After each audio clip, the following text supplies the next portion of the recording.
Apabila hukum yang diterapkan sudah tidak lagi bersumber dari hukum Allah, illa fasyafihimul faqr, maka akan bertebaranlah kemiskinan di mana-mana. Ini artinya apa? Apabila hukum tinggal sebuah stempel, apabila hukum sudah diatur menurut kepentingan, apabila hukum sudah tidak lagi ditegakkan secara adil, maka kemiskinan merambah di mana-mana. Hukum diatur menurut selera orang yang sedang berkuasa, maka yang benar bisa jadi salah, yang salah bisa jadi benar. Hukum dalam kenyataan hidup berlaku seperti pisau. Pisau itu kan saudara lihat, yang namanya pisau dimanapun itu tajamnya ke bawah, ke atas tumpul. Kalau hukum itu kalau untuk rakyat, hukum itu tajam bukan main, cepat sekali dilaksanakan. Tapi giliran menengah ke atas yang gedean dikit berbuat salah, hukum tumpul. Hukum pura-pura tidak dengar. Akibatnya terluka rasa keadilan rakyat. Satu kasus rakyat diam, dua kasus rakyat diam, tiga kasus rakyat diam. Kasus terakumulasi di hati rakyat. Luka rasa keadilan dan itu menjadi sumber bencana. Penjarahan, kita tidak setuju itu. Tapi kita harus melihat kausalnya. Itu kan tidak berdiri sendiri.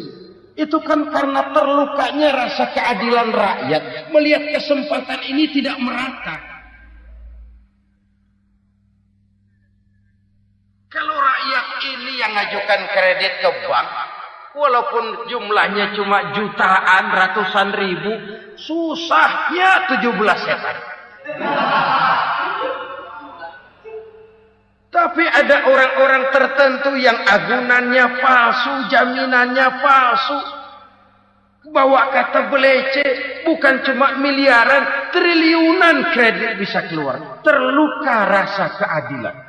Hilangnya kesempatan. Rakyat cuma dapat kesempitan, jarang dapat kesempatan. Dari lukanya rasa keadilan ini, memang ya entah lipstik, entah basa-basi, dibentuklah tim ini, dibentuklah badan pengawas ini, dibentuklah tim ini. Kalau membentur tahu, hancur tahu. Tapi kalau tim yang dibentuk membentur karang, bukan karangnya yang hancur biasanya, timnya yang bubar. Kenapa? Yang dibentur batu karang yang sangat keras. Kita main-main dengan hukum. Kita tidak konsekuen dengan hukum. Luka rasa keadilan. Dan itu terakumulasi. Edi tamsil rakyat tahu. Terakumulasi. Menguap begitu saja. Kasus-kasus lain rakyat tahu. Menguap begitu saja. Ketidakadilan. Terakumulasi. Mengendap di hati rakyat. Menunggu ledakan. Pada saat suhu meledak, rakyat tidak bisa dibendung lagi. Oke, kita tidak setuju dengan penjarahan. Tapi jangan melihat itu sebagai peristiwa yang berdiri sendiri. Kenapa itu terjadi? Kausalnya kenapa? Oke, kita tidak setuju memang. Tapi yang dijarah oleh rakyat kan memang cuma untuk perut. Yang dijarahkan beras. Yang dijarahkan televisi. Yang dijarahkan kulkas yang masih bisa dihitung, yang memang real untuk kebutuhan rakyat. Penjara berdasi kepala botak, yang menguras uang rakyat habis-habisan, enak saja melenggang dalam kehidupan ini. Makin terluka rasa keadilan rakyat. Apabila hukum yang diterapkan sudah menyimpang dari keadilan yang diajarkan Allah, fasyafihimul faqru, bertebaranlah kemiskinan. Aneh, memalukan, memilukan. Sebuah negara agraris yang katanya pulaunya hijau royo-royo, gemari pala jelawi toto tentom kertora anjo. Yang tahun 93 pernah mendapat penghargaan dari FAO, Badan Pangan Sedunia, sebagai negara yang berhasil dalam swasembada pangan. Sekarang ini kita terpaksa betul beli beras dari Vietnam, beli beras ke Kamboja, beli kedelai dari Kamboja. Kenapa? Lahan sawah kita habis ditanami pabrik. Teknologi kita, teknologi loncatan yang non-applied, tidak terpakai oleh kita.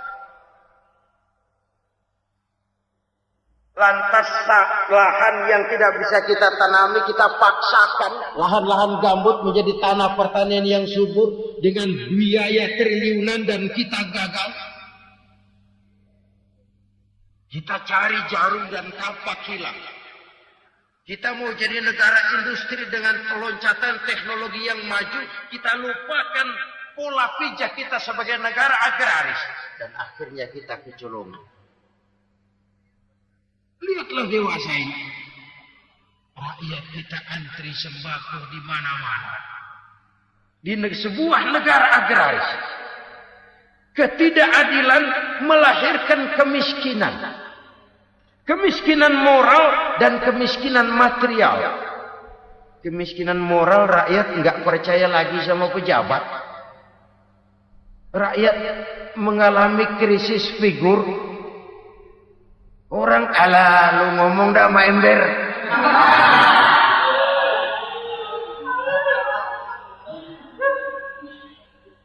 Penataran yang menghabiskan biaya miliaran itu melahirkan pejabat-pejabat korup. Pengawasan yang menghabiskan biaya miliaran itu ternyata impoten, mandul. Kemiskinan moral. Jujur saya berkata, saudara-saudara, setelah pintu reformasi dibuka, itu yang masuk memang macam-macam. Ada yang memang punya tujuan murni, konsekuen dan punya konsep. Ada yang nunggu di tikungan. Begitu mobil lewat nyamber pintu, berangkat ikut reformasi.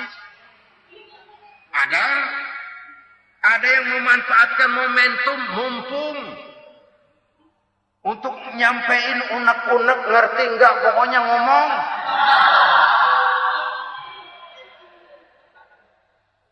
Sehingga keadaan semakin rancu, kebingungan semakin menjadi-jadi, masalah yang paling urgen tidak terselesaikan. Sekarang ini orang berpikir mendingan jadi pala ular daripada jadi buntut macan.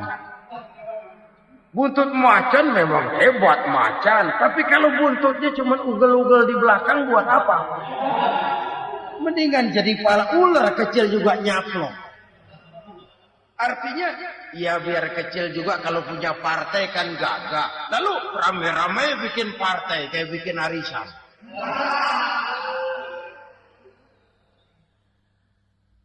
Orang makin mengalami dislokasi. Semua mau jadi pahlawan. Semua mau nomor satu. Semua ngomong. Iya kalau bidangnya. Kalau bukan makin rancu. Marilah lewat kesempatan ini saya mengajak kita untuk tahu diri. Biarkan politisi ngomong politik. Biarkan ekonom menata ekonomi. Biarkan praktisi bicara soal hukum. Biarkan rakyat munajat, istighfar, mohon pertolongan Allah.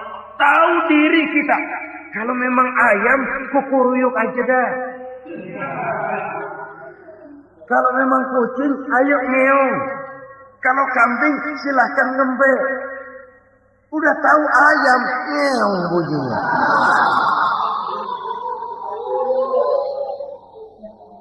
Suaranya panas, orang nggak ngerti, bingung makin menjadi-jadi. Ibarat kesebelasan sepak bola bangsa kita sekarang ini, rame-rame mau bikin gol, kiper ikut nyerang sekarang. memilukan dan bahkan memalukan. Wa ma hakamu bighairi ma anzalallah illa fasha fihimul faqr. Kalau hukum yang diterapkan sudah menyimpang dari keadilan yang diajarkan Allah, bertebaranlah kemiskinan di mana-mana. Coba sekarang ini, yang punya duit bingung, apalagi yang kagak punya duit.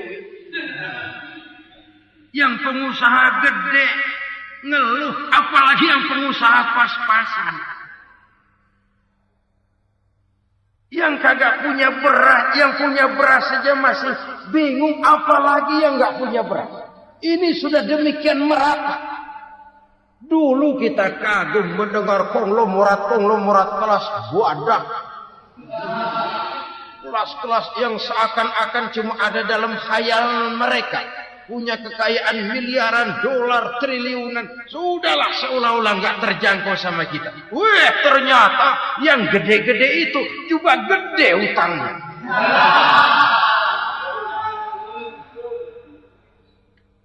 Dan rontok satu demi satu. Ternyata rakyat selama ini cuma dialamatkan, cuma dijadikan address. Rakyat yang tidak banyak ngerti persoalan ini harus menanggung hidup ini begini berat. Harus menanggung beban hidup ini begini tinggi. Daya beli semakin lemah. Semakin terpuruk dan terpuruk. Sedang keadaan belum juga banyak berubah. Yang hutang sama luar negeri itu kan bukan rakyat kecil. Ciano. Yang banyak nyimpen dolar juga kan Ciano. Rakyat kecil bocah kampung mah jangankan nyimpen dolar, ngelihat juga tumben. Kemana kita mesti bercermin? Sekali lagi saya mengatakan maaf, kita tidak bermaksud mencari kambing hitam. Karena itu kita tidak bicara orang, kita bicara sistem. Kita bicara keadaan. Beginilah yang dikatakan Nabi. Penyebab timbulnya bencana. Hukum yang ditegakkan tidak lagi berorientasi kepada keadilan. Tapi berorientasi kepada kepentingan. Akhirnya bentuk hukum seperti pisau. Tajam ke bawah, tumpul ke atas. Hukum cuma buat rakyat kecil. Tetapi kelompok menengah ke atas kadang-kadang kebal dari perlakuan hukum. Maka bertebaranlah kemiskinan. Iya, kemiskinan moral berupa lukanya rasa keadilan. Kalau rasa keadilan terluka, orang kan nunggu kesempatan, saudara. Iya, dia nggak bisa ngomong. Iya, dia nggak sanggup action. Iya, dia nggak bisa tunjuk rasa. Tapi hatinya kan, kapan ada kesempatan? Kapan ada waktu? Tunggu. Hatinya mesti begitu. Sehingga begitu ada kesempatan, terjadilah hal-hal yang tidak terhindarkan. Dan itu ekses, bukan reformasi. Jangan seperti sebuah dialog saya dengan seorang abang beca. Saya bertanya, bang, iya. Abang tahu nggak reformasi? Tahu. Ustaz, apa? Pembakaran.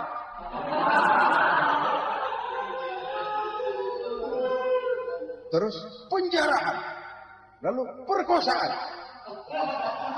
Itu reformasi. Itu yang saya lihat. Nah, itu yang dia lihat. Saya tentu tidak menyalahkan abang beca kita. Karena memang itu yang dia lihat dan sejauh itu wawasannya. Tapi ini indikasi bahwa banyak rakyat kita yang belum bisa menggunakan kebebasan secara bertanggung jawab. Padahal kebebasan tanpa tanggung jawab tirani. Sebuah contoh gampang-gampangan. Saya beli radio.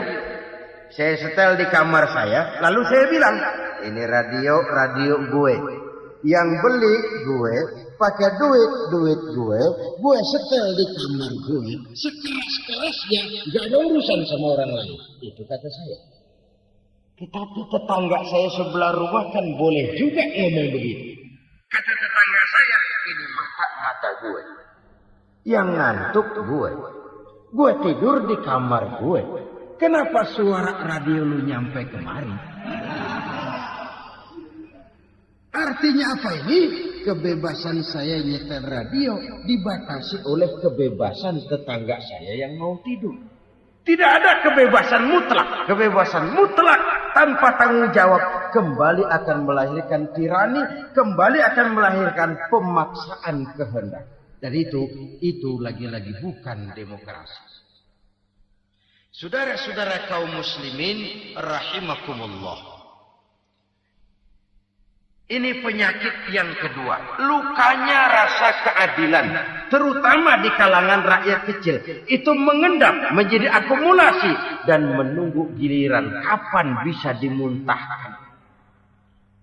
Dengan kata lain rakyatnya udah banyak banget makan yang perutnya jadi enak. Nyelam. Kapan nunggu muntahnya? Udah begini banyak akumulasi yang mereka pendam di perut ini. Sehingga ketika terjadi kesempatan. Itu sudah tidak terkendali. Kita kontrol. Saya tidak mentolerir sikap-sikap kekerasan. Bahkan saya lebih cenderung bahwa kalau di rumah kita banyak tikusnya, tikusnya saja racuni, jangan rumah dibakar. Bahwa ada korupsi, ya, ada kolusi, memang ada nepotisme, tentu. Tetapi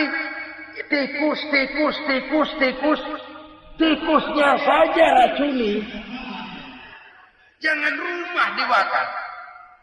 Masa mau ngusir tikus bakar rumah? Tikusnya lari, tikusnya selamat, rumahnya ewes-ewes.